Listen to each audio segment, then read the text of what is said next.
Hello and welcome to Good Morning Thailand. Today we'll be talking about some of the news topics from across the country. I'm Jay. And I'm Alex. And we're going to start with our first story today. This ad is brought to you by Carzuno, the easiest way to lease a brand new car in Thailand. FormulaE, not to be mistaken with Formula One, is coming to the land of smiles. The government of Thailand, under Prime Minister Srettha Thavisin, announced plans to host the prestigious Formula E electric car racing championship, highlighting the country's commitment to electric vehicles and sustainable development. This decision follows the Prime Minister's discussions with Formula E executives and reflects Thailand's significant shift towards EVs, with 40% of all car orders being for EVs since last year. The event aims to stimulate the economy, enhance infrastructure, and support carbon emission reduction policies. Chiang Mai is being considered as a potential location for the championship, which could elevate Thailand's status as a regional tourism hub. Additionally, the Prime Minister's engagement with French businesses, including Accor and Michelin, indicates a broader strategy to attract international investment in sectors like hospitality, fashion, and automotive, further supporting Thailand's economic and environmental goals. Yeah, so I'm embarrassed to admit this is the first I'm hearing of Formula E ever. Yeah, I did not know that was a thing. Well, there's actually like Formula 1, 2, 3, 4, and Formula E. See, the numbers make sense to me, but here we are with this letter all of a sudden. Yeah. No, but Last week I spoke about a story where the Prime Minister came out and said that he's going to bring Formula 1 to Thailand, which would be amazing news, being a big fan.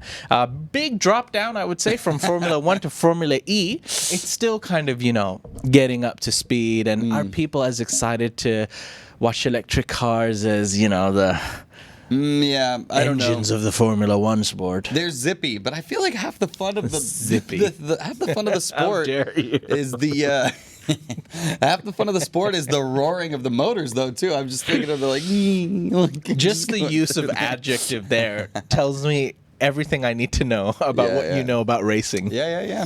They're zippy. Indeed. Glorified golf carts. All right. Yeah.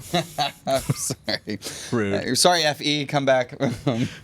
Anyways, on to our next story. So, more motors on the way. Apparently, Thailand and France are coming together to make the kingdom's aviation experience a little bit better. That's right. So Thailand's aviation sector is poised for a significant transformation through a collaboration with France, as announced by the Thai Transport Minister. This strategic partnership, established during an official visit to France, aims to enhance Thailand's aviation industry in preparation for future demands. Discussions with France Director General for Civil Aviation focused on the ongoing Memorandum of Understanding on technical cooperation, targeting advancements in aviation capacity, the development of electric vertical takeoff and landing drones, urban air mobility vehicles, cybersecurity enhancements, and the adoption of sustainable aviation fuel for decarbonization. Additionally, engagements with private companies like Satis and Volocopter emphasized investment in Thailand's aviation sector. The talks also covered the Southern Land Bridge mega project involving deep water ports, a motorway, and a railway system, showcasing international interest from companies such as CMA, CGM, and Artelia, hinting at the promising future for Thai-French aviation cooperation and broader infrastructural development. Wow, that was a mouthful, that story. Yeah. But no, it sounds good. Any sort of improvements to Thailand's infrastructure, I'm going to welcome. I come from, obviously, America. We do infrastructure pretty good. When was the last time you went on a trip and had feedback such as the flight there was amazing, though? What do you mean? Like to Thailand or from Thailand? Anyway. I don't think I've been on a nice flight in 20 years. I'm not sure. It seems like the whole state of the industry has gone downhill personally, but hopefully going the other way. All right. Well, we're going to move on to our next story, which is a little bit of a shocker. Now, severe thunderstorms are expected to rock the upper regions of Thailand. Stay safe, everybody, because the Thai Meteorological Department issued a warning about severe summer storms anticipated to hit the upper regions of Thailand, particularly emphasizing the risk in the lower northeast northeastern areas due to a high pressure system from the east combined with moist winds from the south and southeast. The public is advised to exercise caution, avoid open spaces, unstable structures, and to protect agriculture assets. The forecast highlights Nakhon Ratchasima and Buriram as provinces likely to be heavily impacted. Additionally, a broader warning covers 38 provinces across northern, northeastern, central Thailand, and Bangkok with potential for thunderstorms, strong winds, and hail expected from March 8th to March 10th. Residents are encouraged to stay informed through the TMD's website and hotlines as the Department of Disaster Prevention and Mitigation remains vigilant in monitoring these atmospheric conditions. Yeah, I don't know. Is the storms coming early? When does rainy season start for us?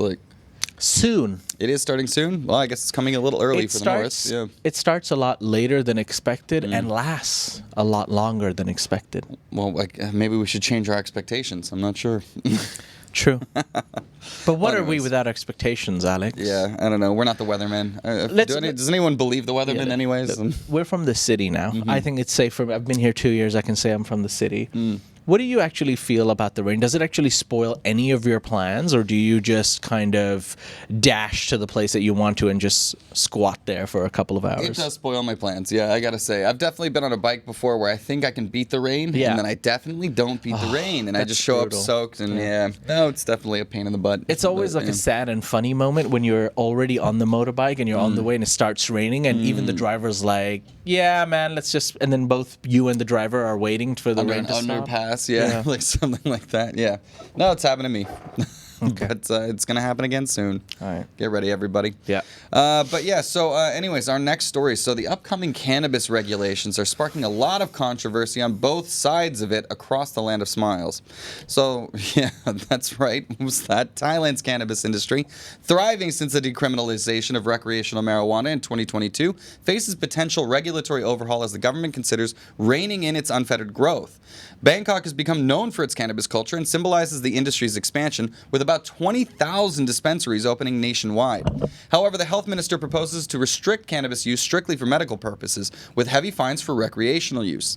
This shift aims to control the rapidly expanding sector, distinguishing between medical and recreational use amid concerns over public health, youth exposure, and the blurring lines between different uses of cannabis. Business owners and industry advocates argue for sensible regulation over outright bans, fearing negative impacts on small businesses, tourism, and medical research. The proposed legislation has sparked a debate, with some seeing it as necessary for sustainability and others as potentially disastrous, risking pushing the market underground. This regulatory uncertainty underscores the complex balance between economic opportunities, health concerns, and political interests in Thailand's evolving stance on cannabis. So what do you think, Jay? Are there too many dispensaries in Thailand? Is there too much weed here? Are there too many dispensaries in Thailand? Who am I to say yes or no to that question, because it's given a lot of young Thai entrepreneurs an opportunity to do business. Yeah. I mean, you think about that number from like a consumer's perspective. You're like, 20,000, that's too much. We don't need that many. But each one of those is somebody pouring their heart and soul into a business that they believe in. Yeah. And it's not just like it's tons of Thais. It's also tons of Farangs too. Yeah. People coming from territories where it's still illegal, right? You have no idea how many people I know from Japan or Taiwan or Korea who are coming to Thailand to open up stores because they can't do it back home. Yeah. That's a lot of foreign investment money coming in because they're given the opportunity here. Yeah. So, I don't know. You know where I stand. Yeah. Well, we'll see what happens with the law. We'll keep you up to date regarding that story. For now, we're going to move on to our next story. Alex, do you know, what do foreigners or tourists love when they come to Thailand? Canals, baby. That's right. Because what could be a promising tourist attraction has been neglected. The Bangkok Metropolitan Administration has responded to criticism over the neglected state of the Klong Ong Ang Canal area, once promised to be a tourist attraction. Images showing the deteriorated condition of the area, with parked vehicles on an unfinished footpath, abandoned artistic graffiti, and homeless individuals have led to public outcry. BMA officials, including the spokesperson and deputy governor, explained that the footpath is still under construction by the Public Works Department and not yet under the BMA's jurisdiction. Measures are being discussed to prevent unauthorized parking, and actions are planned to address the presence of homeless people, aiming to maintain the area's appeal and safety. The BMA intends to revitalize tourism in the canal area with outdoor events for the upcoming Songkran Festival, highlighting their commitment to improving the situation. Hey, look, everybody likes to go through a canal. It looked nice once upon a time. Once upon a time. But, apparently not so much these days. Long, long ago. Yeah, it's one of those things where, like, you know, you gotta have pride in the city, right? This is something where city administration has to be able to make sure that these places stay clean, so that the people who are coming around and walking and, like, you know, spending their money to come here and be tourists see a nice place, not some stinky canal. But yeah. Well, anyways, on to our last one. Come on, BMA, take over. Yeah. Bring back the glory days of canals. Indeed, I like the canals. It's nice to have canals in the city. I use them public transport all the time. I like them.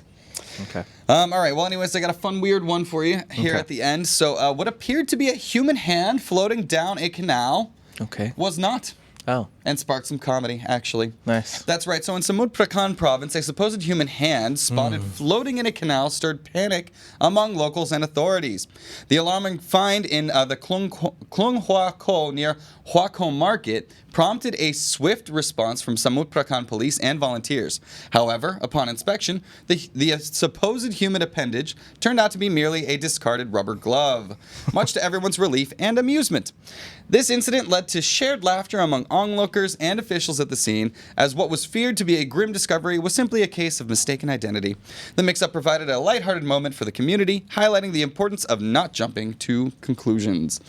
That is quite a terrifying picture, I gotta say. It is. If you It just looks like saw that thing. How does that look like a rubber glove? There must be something inside. Did they tie it up? I bet someone was like trying to they tied it up with water. Yeah, and then just let it float, freak out some people. I suppose, who knows what the story is behind it, but it would shock me. If I saw that, I would definitely try to call the police. Yeah. And we'd all laugh at the not body that we pulled out of the canal. That'd be wonderful. All right. Ladies and gentlemen, those are some of the stories from across Thailand today. There are, of course, more stories on thethaiger.com. For now, we're going to take some comments from the comment section. This ad is brought to you by Carzuno, the easiest way to lease a brand new car in Thailand.